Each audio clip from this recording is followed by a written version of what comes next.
రాజ్యం వెళ్తున్నటువంటి కాంగ్రెస్ ప్రభుత్వం నిరుద్యోగులందరికీ మాట ఇచ్చి మరి ఎట్టి పరిస్థితుల్లో మేము ఒక జాబ్ క్యాలెండర్ ఇస్తాము. ఆ జాబ్ క్యాలెండర్ కి తగ్గట్టుగా నిరంతరం నోటిఫికేషన్లు వస్తాయి. ఆగకుండా వచ్చే నోటిఫికేషన్లు మీరు ప్రిపేర్ కావాలని చెప్పి అనేకమైనటువంటి మాటలు చెప్పి వాగ్దానాలు చేసి వాళ్ళ అధికారంలోకి వచ్చిన తర్వాత గత ప్రభుత్వం ఇచ్చినటువంటి నోటిఫికేషన్లు, వాటికి సంబంధించిన పరీక్షలు, అందులో వచ్చినటువంటి ఉద్యోగ నియామక పత్రాలు ఇచ్చుకోవడం తప్పితే కొత్తగా ఒక్కటంటే ఒక్క నోటిఫికేషన్ కూడా ఈ ప్రభుత్వం నుండి రానటువంటి పరిస్థితిని మనం గమనించవచ్చు. ఇవాళ ఆదిలాబాద్ జాగృతి జనంబాట కార్యక్రమంలో భాగంగా ఆదిలాబాద్ లో ఉన్నటువంటి ప్రభుత్వ లైబ్రరీకి ఇక్కడికి రావడం జరిగింది.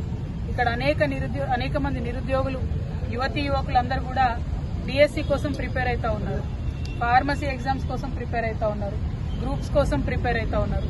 కాకపోతే వాళ్ళందరికీ కూడా ఒక కన్ఫ్యూజన్, ఎప్పుడు నోటిఫికేషన్ వస్తుంది, వచ్చేటటువంటి నోటిఫికేషన్ కి ఎంతసేపు వెయిట్ చేయాలి, ఎన్ని రోజులు వెయిట్ చేయాలి, ఏమి అర్థం కాని పరిస్థితి ఉన్నది. ఏదైతే అనిశ్చితి ఉందని చెప్పి విద్యార్థులందరినీ మభ్యపెట్టి మీరు అధికారంలోకి వచ్చారో, మీరు వచ్చిన తర్వాత కూడా అధికారంలో అదే అనిశ్చితి కొనసాగుతా ఉంది. నేను ప్రభుత్వాన్ని ఒకటే డిమాండ్ చేస్తా ఉన్నాను, తక్షణమే జాబ్ క్యాలెండర్ ఇవ్వండి. ఇచ్చినటువంటి జాబ్ క్యాలెండర్ ఏదో పండగల క్యాలెండర్ లా కాకుండా ఒక సీరియస్ క్యాలెండర్ లా మీరు ఇచ్చిన డేట్స్ కి నిలబడి ఫిక్స్ అయ్యి ఎగ్జామ్స్ కండక్ట్ చేసే విధంగా ఉండాలని డిమాండ్ చేస్తున్నాను. మరొక మాట, మొన్న గ్రూప్ 1 ఎగ్జామ్స్ మీరు చేసినప్పుడు అనేకమైన తప్పులు, తెలుగు మీడియంలో రాసే విద్యార్థులకు, ఉర్దూ మీడియంలో రాసే విద్యార్థులకు అనేకమైనటువంటి ఇబ్బందులు జరిగినాయి. క్వశ్చన్స్ లో తప్పులున్నాయి, ఆన్సర్ షీట్స్ లో తప్పున్నాయి, దిద్దే విధానంలో తప్పు ఉన్నది, చాలా విభత్సమైన మిస్టేక్స్ చేశారు. మనం అట్లా కాకుండా మంచిగా క్వాలిటీ ఎగ్జామ్స్ పెట్టండి, కరెక్ట్ గా నిర్వహించండి. ప్రతిపక్షాలన్నీ కూడా మీకు మద్దతు ఇస్తాయి. మీరు విద్యార్థుల పక్షాన ఉండండి, నిరుద్యోగుల పక్షాన ఉండండి.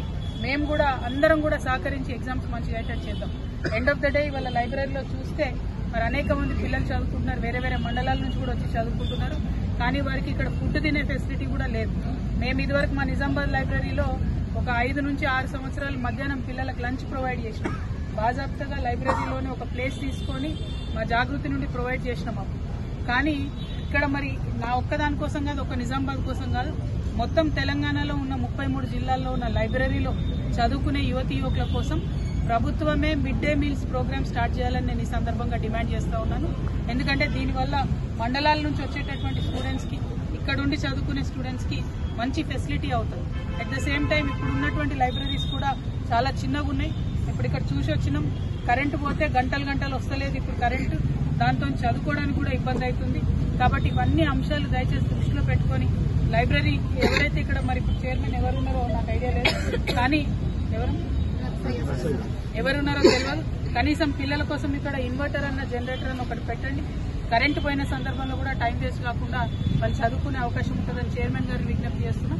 బట్ అల్టిమేట్ గా ముఖ్యమంత్రి గారిని నేను కోరేది ఒకటే, నిరుద్యోగ యువకులను నమ్మించి మీరు అధికారంలోకి వచ్చిండ్రు.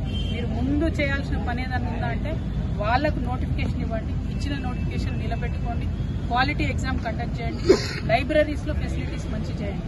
Thank you. జై తెలంగాణ. జై తెలంగాణ.